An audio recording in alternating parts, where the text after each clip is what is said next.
guys, Happy New Year, and how's it going?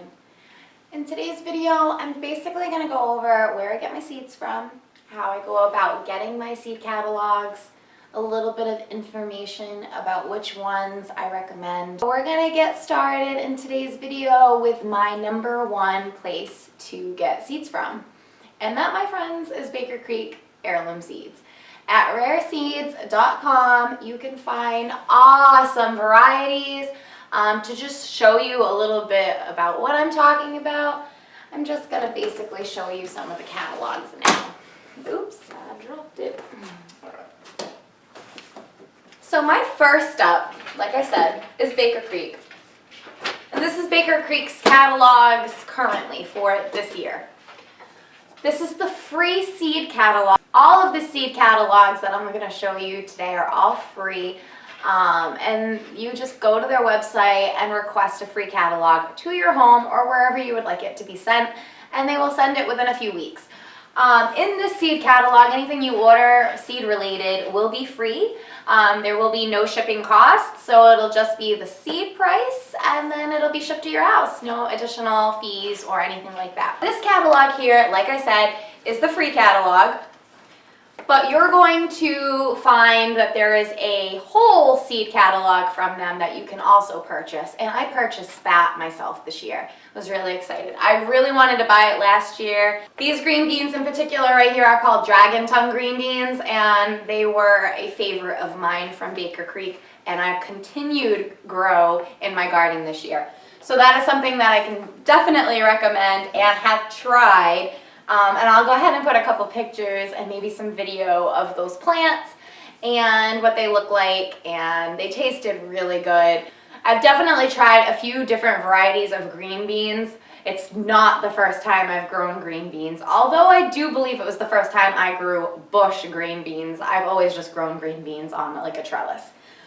Okay, so we got the free catalog here, and then like I said, you can purchase this for about 10 bucks. I believe they have it at Tractor Supply, Barnes & Nobles, a few other retailers, but you can always go online like I did and order it directly from their website, and that's rareseeds.com.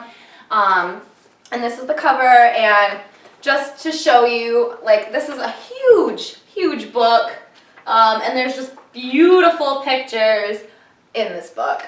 So if you'd like to go ahead and order the whole seed catalog, you can see there are a lot more varieties to choose from than just the free catalog. But they're both awesome. I would definitely recommend you start with the free catalog first. I get seeds from other places, but I don't have like a second, third, fourth, fifth, and so forth favorite list. This is where I get predominantly all of my seeds come from here. The seed catalogs that have been delivered to my home as of right now, first week of January, is the Southern Exposure Seed Exchange. Really like this one. The cover art is always really nice, and they always have a gnome theme on the front of their seed catalogs. Kind of funny. But yep, so this is basically the catalog. Not the greatest pictures in here, but still a really wonderful seed catalog. And you will find varieties in every seed catalog that you will order from any website that you choose. You will find different ones in every single catalog. So even though there's a lot of stuff in this catalog, and you could order everything from Baker Creek and be fine with that. However, maybe you're looking for a specific kind of cherry tomato or a certain kind of asparagus or something that maybe they don't offer, but another seed catalog company may. So you always want to try different things. This is also a really good one, and that's Southern Exposure Seed Exchange. Another really good one is the Territorial Seed Company. Just show you a little bit. Same kind of style as the one before. Like I said, you're going to find different varieties in every single catalog, so why not just look through them all and see if something strikes your fancy. I honestly really do like the catalog cover on this one much better than last year's. Okay. The last catalog that I've got delivered to my house for this year is the Seed Savers Exchange. And this is what the cover looks like for this year. And the pictures in this one are a little bit nicer. It's more of like a magazine rather than like a newspaper feel. But this one I believe also has some recipes that you can go on their website and check out some recipes, or there are also recipes in here. There's some really nice stories, and different potatoes. It's just a really cool catalog as well, so check this one out, add that one to your list. And then some other ones that I have not got the seed catalogs for this year, but I think they'll be coming soon. I just don't think they've come yet, and I definitely want to mention them. So keep in mind that the catalogs I just showed you are for this current year. These catalogs were from last year, so they are not going to look like this year. And that means the cover themselves and the things inside, they may have changed it. A lot of these places don't carry the same things unless they're staples in their catalogs. They'll try different things every year, and that's what you want. Places that are going to explore new options and find different varieties for you. So the ones that I just named are great places for you to find that. And then this is another one, and Botanical Interests is yet another one. You can sometimes find these at like your local nurseries, and the artwork on the seed packets looks a lot like this where it's hand drawn. Really neat. I really love the concept. Do you like it too? Everything is hand drawn in this catalog though. Looking at, you'll see drawings instead, and I really like this. So I would definitely recommend. I have grown from Botanical Interests and I've had good luck with them. Another one that we're going to talk about is Annie's. Annie's seed catalog is a really good one. Like I said, this is from last year, so I'm just showing you Annie's so you can look it up. But like I said, this is last year's catalog. And the last one that we're going to talk about is Johnny's. Johnny's seed catalog. A lot of gardeners use Johnny's, and I think you'll be excited to check them out as well. So that's Johnny's seed catalog. That's basically what it looks like. This is last year's, by the way, last year's Annie's and last year's Botanical Interests with the hand drawings. Isn't that beautiful? And then these are all for this year. So we have the Seed Savers is the first one. Seed Savers Exchange. And then we have the Territorial Seed Company. Really cool cover on that one. I love the cover on this one. It is the most fun cover, I think, and that's the Southern Exposure Seed Exchange. A really cool catalog to get. And then there's the whole seed catalog from Baker Creek.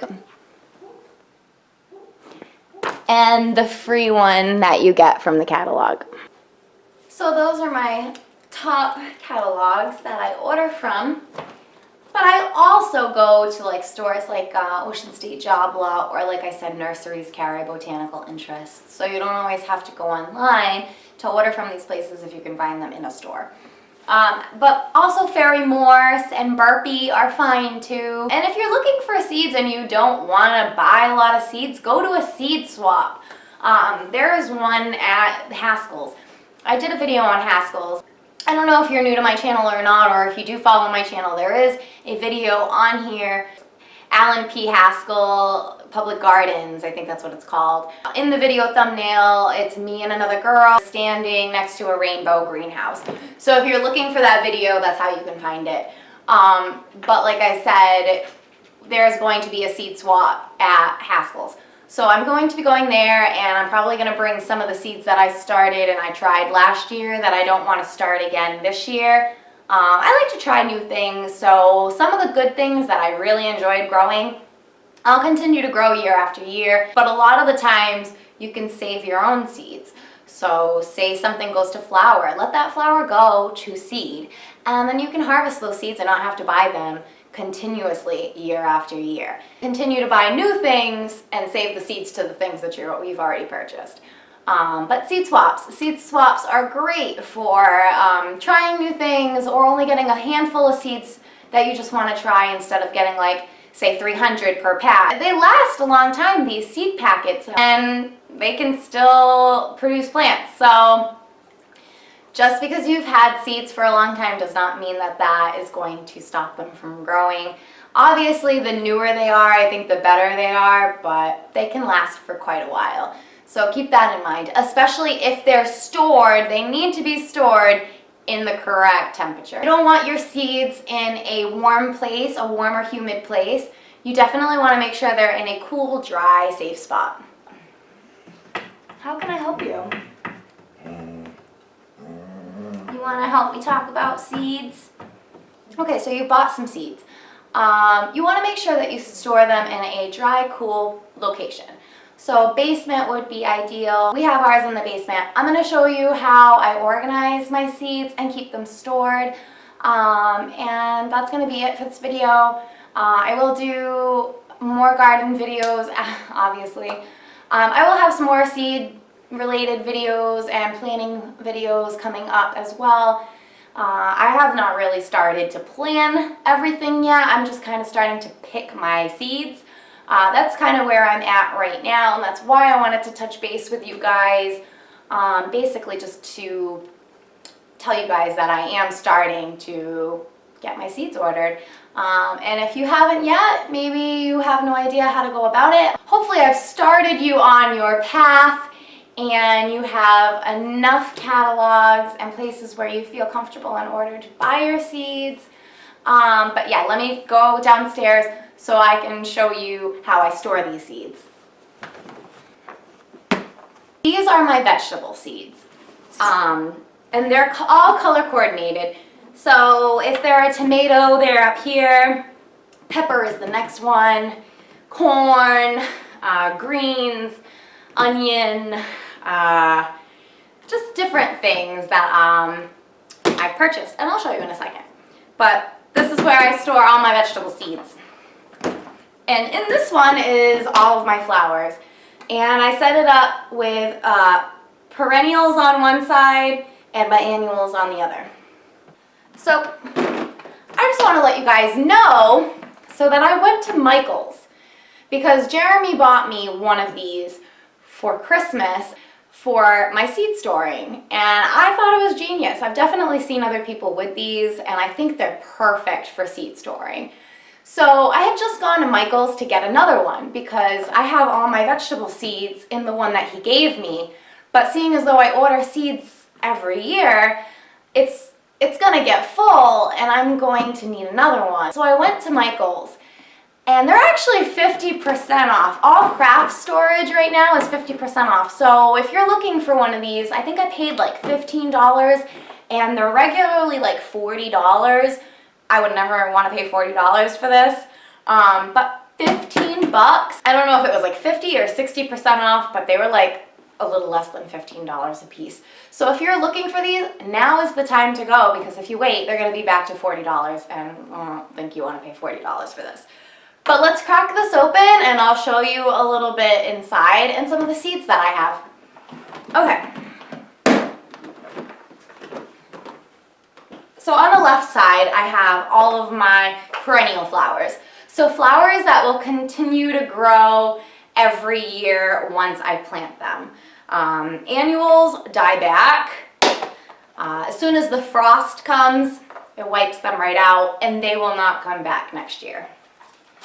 But I'm just going to show you some of the perennials that I have. And we have an oriental poppy. I have some painted daisies, some lupin or lupine, however you pronounce it. I have columbine, I have delphiniums, and I have a wildflower cut mix. This is just some of those seeds here, just to give you an idea. And these, like I said, are all perennial flowers. And I tended to put any mix that I had all together. So if it's a perennial mix, and by mix I just mean like different colors in the flower mix itself, that went in its own little container, okay? And then I have my annuals on the other side. And I did the same thing. I did the mixes. So any annuals, things that will die when the frost comes, and different colors, different mixes, I put them on the other side, on this side, and they went in their own container. So, I mean, some of the pretty ones I can show you. Like, these are actually from the Dollar Tree. So I'll let you know how they worked. And, you know, they're not always the greatest quality, but this is what they look like at Dollar Tree. And I did buy quite a few of those seeds, so I'm really hoping they all work for me. And then these are burpee seeds. So I bought these at Ocean State Job Lot, and this is the brand they sell. And those are also good. I don't have any issues with burpee seeds. So, I mean, I don't have a lot of flowers, but I have plenty of storage for any flowers that I want to grow in the future. And then I'm going to show you a little bit about some of the vegetable seeds that I got, because we are talking about seed starting and the vegetable garden. And although I do love flowers and I do intend on doing some pressed flower projects in the future, I will be investing in more flowers, so that's why I went ahead and got another container just to store flowers. And I do like that having half perennial, half annual, because I can set up a spot where it's all going to be annuals, and that's where I'll plant, and I'll get those seeds, and I'll go to that spot, and that's where I'll plant out the annuals. And then in another spot, I can take all the perennials and put them in another area. So it's really helpful to have them separated like that. Okay, so in the first one, I have all my tomato seeds, and I did buy some seeds this year. I have never tried the Brad's Atomic Grape. This is probably one of their best-selling tomatoes. This is rated very popular. So on each seed packet, it will tell you how many days it takes to sprout, the ideal temperature it likes, the seed depth, the plant spacing, if it's frost hardy, and the minimal full amount of sun that it can get to survive. They guaranteed their seeds for at least 2 years, and I think I said earlier, like, you can store your seeds for a lot longer than that and still have luck germinating them. But this says a minimum of 15 seeds, and I paid $4.50 for it. So that's the Brad's Atomic Grape. Okay, so I am also going to put down in the description all the YouTube channels for gardening that I myself really enjoy, and I learn a lot from them. Garden Answer is one of them. Her name is Laura and her husband's name is Aaron, and they have a son named Benjamin. This channel in particular has been one of the ones I followed for the longest and really inspired me to create my own channel. Another person that's been very inspirational to me, and probably a lot of others on YouTube, and maybe even you if you're watching, is Jess from Roots and Refuge. She's just been a huge inspiration to me and the garden. And Baker Creek, she introduced me and a lot of other people too. And Baker Creek has been my favorite now, like I said. Another really good place to get seeds, but does not have a seed catalog, is MIGardener. And the thing about MIGardener is that all the seed packets they offer are just $1 each. And you can just go to migardener.com to their website to order their seeds. I'll be taking MIGardener's Black Prince tomato to the seed swap this year, along with some others like the mini bell peppers. But these are all my tomatoes, and that's it. That's pretty much it. Maybe I'll show you guys a couple more. These are the mini bell peppers that I was just talking about right here. Tried those last year. I did like them, but I will be swapping these seeds this year at the seed swap at Haskell's. Something I will be trying new this year is the King of the North peppers, the bell peppers. I will be growing these this year for the first time, like I said. King of the North reminds me of Game of Thrones. I don't know if you guys are Game of Thrones fans, but definitely reminds me of Jon Snow. These are supposed to be ideal for New England, and I'm from Massachusetts. And pretty excited to grow these, being a New Englander, because they thrive in cooler temperatures, and it actually says that they're early and superb for the north, and they are pretty much grown for this climate. Grow and thrive up until frost. So this is definitely one you want to grow if you live in New England, or anywhere up north where it's a little bit colder. So that's a little bit on where I get my seeds from and how I store them, and hopefully you guys enjoyed this video. And if you did, please give it a thumbs up. And if you want to leave a comment down below, maybe you have a question or you just want to say hello, I'd love to hear from you, so go ahead and feel free to leave a comment down below. Anyway, I hope you guys enjoyed this video. Thank you so much for watching, and we'll see you in the next video. Bye!